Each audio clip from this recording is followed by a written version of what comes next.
In this video, we are going to learn how to design this part by using sweep surface, intersection curve and sweep command. Let's start. So first we'll take front plane, click on sketch, we'll draw a circle, we'll define the diameter, we'll press D for dimension and we'll take diameter 78, exit, we'll go to surface, swept surface. Here we'll take circle profile option and we'll define the diameter of circle that we have to sweep. So here I'm taking 18 and we'll select the circle and OK.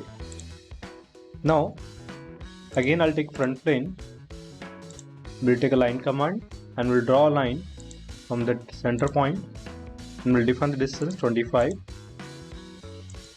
exit. Now again we'll go to swept surface, we'll take here sketch profile. So this is our profile, and for the path we are going to select the existing path, that previous path that we have created. Now we'll go to options. Here we'll go to profile twist and we'll define twisted value by revolutions. Here I'm defining 25 revolutions. OK. Now we are going to create intersection curve. For that we'll search the command, we'll press button S. Here we'll type curve, intersection,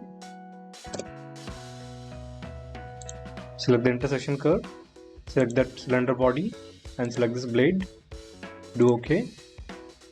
So here we'll got the intersection curve. Now we'll hide these surfaces.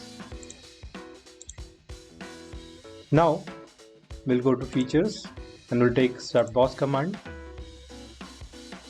We'll select circle profile and we'll define the diameter value to be 5. And here we'll select this path and do OK. For the textures, we go to appearance and here we'll go to plastic and there we'll choose light gray stain finished plastic. So that's how the appearance will be changed. So this is how we have designed this part. If you like this video, subscribe our channel and thank you for watching this video.